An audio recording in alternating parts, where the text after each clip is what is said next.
Episode 1, The Giant's Farewell. There is a place in Kurkijoki, on the northwestern shore of Lake Ladoga, where the forest opens onto a clearing scattered with stones. Not small stones, boulders, some as tall as a man, others larger still, arranged in patterns that nature alone would never produce. Stand among them in the late afternoon, when the sun slants low through the pine trees, and you can almost convince yourself that these are the ruins of something. A wall, perhaps. The foundation of some massive structure whose upper portions have long since crumbled away. The locals, when Theodor Schwint visited in 1879, had a different explanation. These stones, they told him, were the work of the Meteliläiset, the giants who lived here before human beings came. The giants who shaped the very landscape with their hands and their footsteps. The giants who vanished when the age of iron began. Touch one of these stones. Feel the roughness of the granite, still bearing the scars of glaciers that carved it 10,000 years ago. Feel its solidity, its weight, its absolute refusal to be moved by anything less than tremendous force.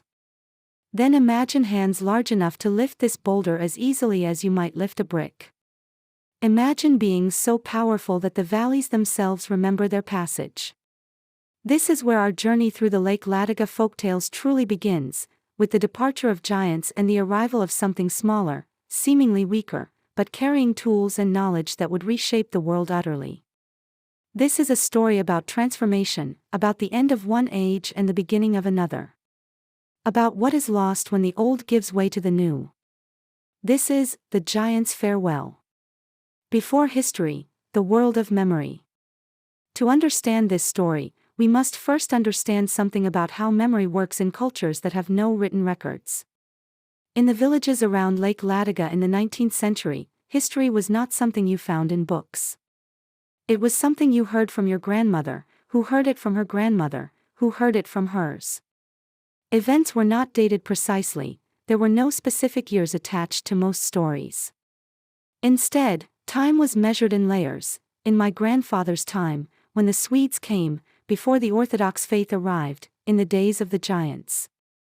This way of organizing the past creates a different kind of history.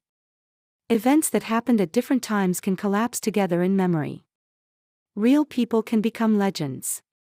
Legends can become explanations for physical features of the landscape. A war that happened 300 years ago and another that happened 600 years ago might blur together into a single, great war, that everyone remembers but no one can date precisely. The Meteliläiset exist in this layered time. When Schwint collected stories about them, he heard variations across different villages. Some people thought the giants had lived before our faith came, meaning before Orthodox Christianity reached the region, which would place them somewhere before the 12th or 13th century. Others placed them in an even more distant past, before the lapse came, suggesting a time before any human inhabitants at all. Were the Meteliläiset real? That is the wrong question. The right question is, what truth were people expressing when they told stories about giants? The universal giant. Giant stories appear in virtually every culture on Earth. The Greeks had their titans, overthrown by the Olympian gods. The Norse had the Jotnar, primordial beings who preceded and opposed the gods of Asgard. The Bible speaks of the Nephilim, giants who walked the earth before the flood. British folklore is full of giants who shaped the landscape, the Giant's Causeway in Ireland, the chalk figures cut into English hillsides. Why giants? Why is this image so universal? Psychologists and folklorists have offered various explanations. Giants might represent our ancestors' attempt to explain massive natural features, mountains, enormous boulders, deep valleys, that seemed impossible for ordinary humans to create. They might embody our sense of the past as somehow larger, more powerful, more significant than the present. They might represent peoples who came before us, remembered dimly and imperfectly, their true nature lost but their impact on the landscape still visible.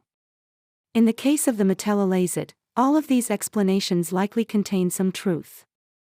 The Lake Ladoga region is geologically dramatic. During the last ice age, glaciers a mile thick covered this land. When they retreated, they left behind a landscape transformed, carved valleys, erratic boulders weighing hundreds of tons transported from distant regions, moraines and eskers that look almost like artificial earthworks. To people without knowledge of glaciation, such features demanded explanation. What force could move such massive stones? What being could carve such valleys? Only giants. But there is another layer here, one more specifically historical. When Schwind collected these stories, he noted that the Meteliläiset were associated with specific archaeological features: the stone walls on hills, the worked fields that had returned to forest, the iron tools occasionally found buried in the earth. These were not natural formations but genuine human artifacts, evidence of settlement and agriculture. The villages around Lake Ladoga had been inhabited for thousands of years before the Karelians arrived. There were earlier peoples, Saami, whom the stories called Lapps, perhaps others whose names are lost entirely, who farmed this land, built fortifications, worked iron. The Meteliläiset, then, might be a folk memory of these earlier inhabitants, their true identity forgotten but their works remembered. Over generations, as their stone walls crumbled and their fields returned to forest, memory transformed them from ordinary humans into something larger, more powerful. Not quite gods, but not quite human either. Giants. The story, A World in Twilight. Let me tell you the story as it was told, as it was remembered, as it appears in Schwind's collection and now in song. Picture Lake Ladoga in a time before time had names. The shores are wild. Forests of pine and spruce grow thick to the water's edge. The lake itself stretches to the horizon, its surface broken by hundreds of islands, some tiny, others large enough to support their own ecosystems. In summer, the midnight sun barely sets, leaving the world in perpetual twilight. In winter, the lake freezes so solid that you can walk from island to island across the ice. In this world, the Meteliläiset walk. They are giants, yes, but not monsters. The stories describe them as people, fundamentally, people who happen to be enormous. They have families.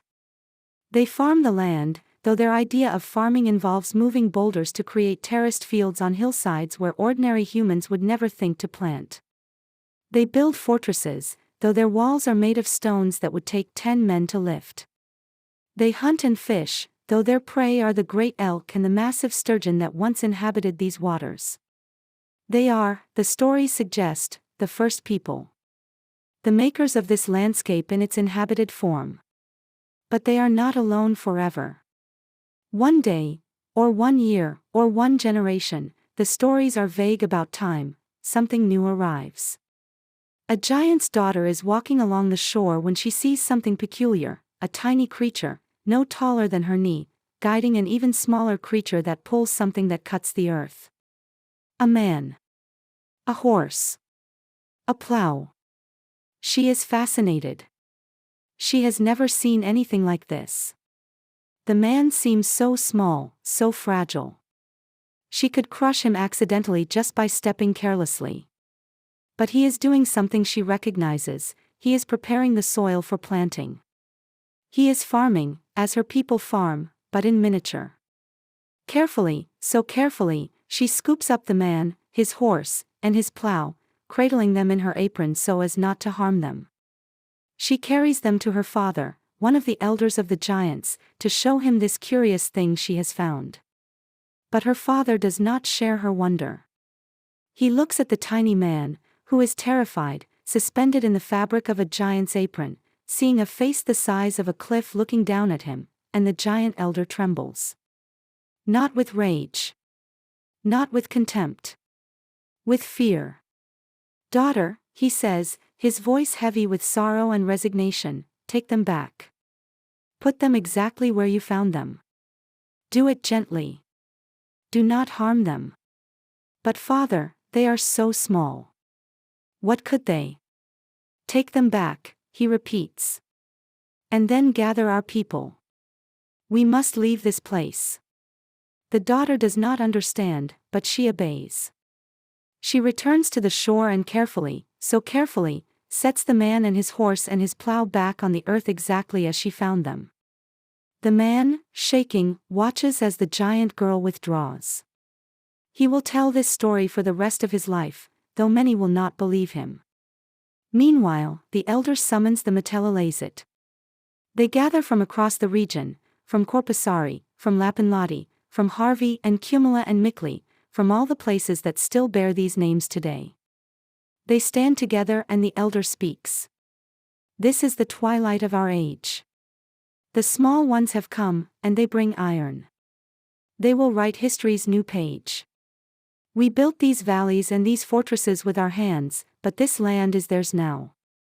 We must fade into the mountain mists. We must become the stuff of lore. The Meteliläiset must depart these ancient shores. Some of the giants protest. We are mighty. These creatures are tiny. How can such small things drive us away? But the elder shakes his head. Size is not everything. They have something we do not. Look at their tools, that plow is made of iron they have shaped to their will. They master fire and metal. They farm more efficiently than we do, they hunt with greater skill, they build in ways we never imagined. They are small, yes, but they are clever. And they are many. More will come. And more after them. The age of giants is ending. The age of men is beginning. And so, with great sorrow, the Meteliläiset gather what they can carry and walk into the mountains. Some say they went north, into the endless forests. Others say they walked into the earth itself, into caves deep beneath the hills, and sealed the entrances behind them. Still others claim they simply faded, becoming less substantial with each passing year, until they were no more than morning mist over the lake, and then nothing at all. They left behind only their works, the stone walls on the hilltops, the terraced fields that would slowly return to forest, the massive boulders they had moved to clear land for farming. And they left their bones, enormous bones occasionally unearthed when farmers dug too deep, bones that could only have belonged to beings much larger than any human. At least, that's what people believed when they found such bones. We would recognize them now as the remains of mammoths and other megafauna from the Ice Age, but in the absence of such knowledge, they served as proof, giants had been real, and they were gone. What the giants mean. On one level, this is a story about technological change and its human cost. The arrival of ironworking represented a genuine revolution in human capability. Societies that mastered iron had tremendous advantages over those that had not. Iron plows could break soil that stone and wood could not. Iron axes could clear forests faster. Iron weapons were superior to bronze or stone. An iron-working culture, even if its individual members were not physically impressive, could reshape landscapes and dominate conflicts in ways that earlier peoples could not match. The story of the Meteliläiset is, in this reading, a memory of real displacement. An older population, perhaps the Saami, perhaps another group entirely, was pushed aside by newcomers with superior technology. The story remembers this not as a violent conquest but as an inevitable yielding, a recognition that the old ways cannot compete with the new. The giants leave not because they are defeated in battle but because they understand that their time has passed. This is remarkably sophisticated as folk memory goes. It acknowledges progress, the new tools, the new methods are genuinely superior in practical terms, while also mourning loss. The giants are not portrayed as evil or monstrous. They are portrayed as noble, even admirable. Their departure is not celebrated but lamented. Something precious is lost when they go, even if something practical is gained. On another level, this is a story about modernity and its discontents, relevant in any age of rapid change. Every generation, in some sense, watches giants depart. The old ways, the ways of our grandparents, the traditions that seemed eternal, give way to new methods, new technologies, new values. The blacksmith gives way to the factory. The village community gives way to the anonymous city. The oral tradition gives way to the written word, then to the screen. Each transition brings gains, certainly. But it also brings losses, and we feel those losses even if we cannot always articulate them. The Meteliläiset represent what is lost in modernization, a sense of direct connection to the landscape, of physical strength and endurance, of building things with one's own hands that will last for generations. The small people with their iron plow, us, in other words, are more efficient, more productive, more capable in narrow terms. But we have lost something the giants had. We are smaller in some essential way, even as we become more powerful. The story does not resolve this tension. It simply holds it, acknowledging both the inevitability of change and the legitimacy of sorrow. In the landscape.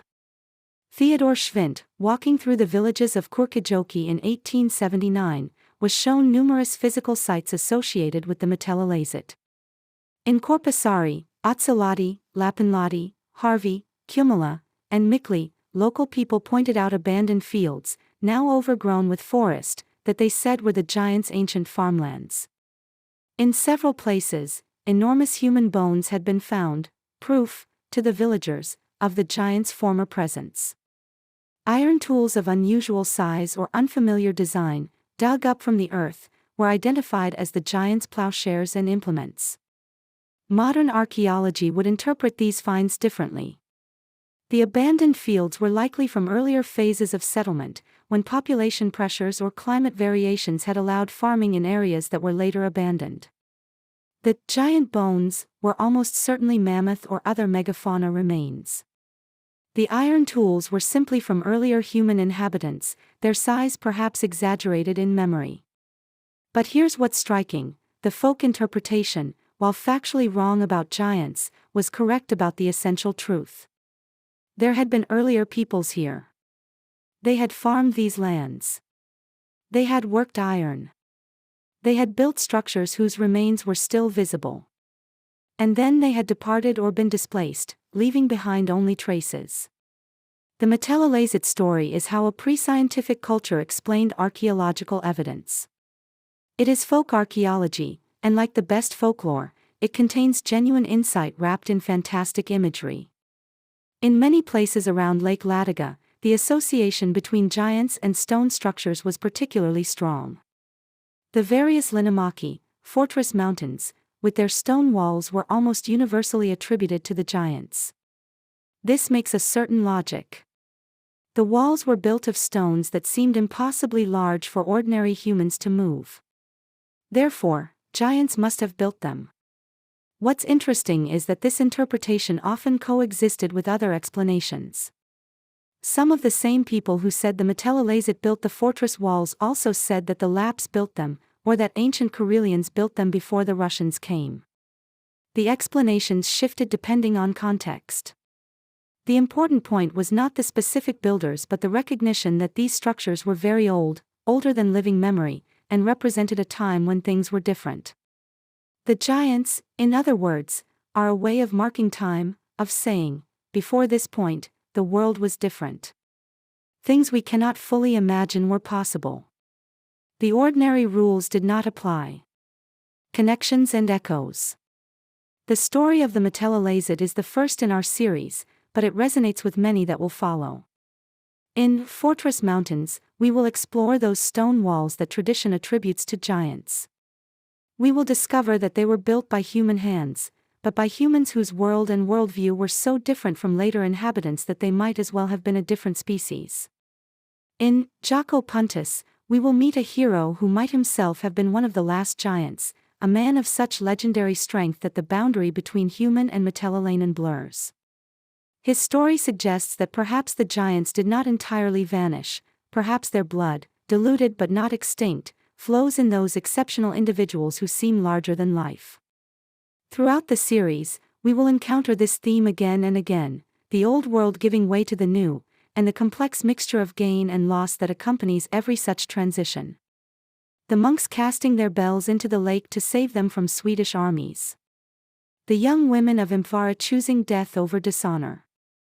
The last survivor of Lapinlahti, hiding in the marshes while his entire world burns. These are all, in their way, giants' farewells, moments when one age ends and another, smaller in some essential way, begins. But there is something else here too, something particularly poignant for a story collected in 1879 and retold now, more than a century later. Theodor Schwindt, when he walked through these villages, was himself witnessing a kind of giant's farewell.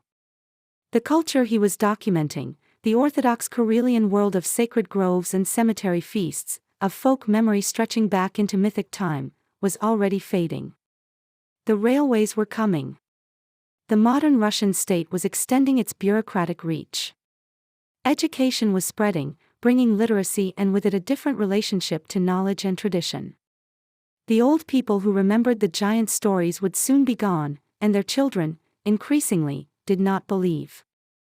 Schwindt understood this. It's why he came, why he wrote down these stories with such care. He was racing against time, trying to preserve something before it vanished entirely. He succeeded, but only partially.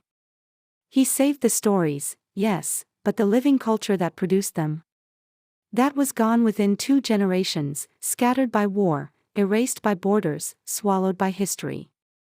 And now we, in our own time, can understand the giant story in yet another way. We are the small people with our tools of iron, or rather, silicon and electricity. We reshape the world with technologies the Meteliläiset could never have imagined. We are powerful beyond measure by their standards. But have we lost something they had? A sense of scale, perhaps. A sense of the deep time embedded in landscapes. A willingness to believe that the world once held wonders we can no longer see. Listening for giants. Stand again among those stones in Kurkijoki. Evening is falling now. The shadows are long.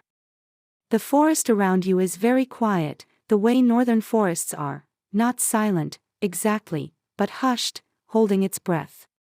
It's easy, in such a moment, to imagine that you hear something.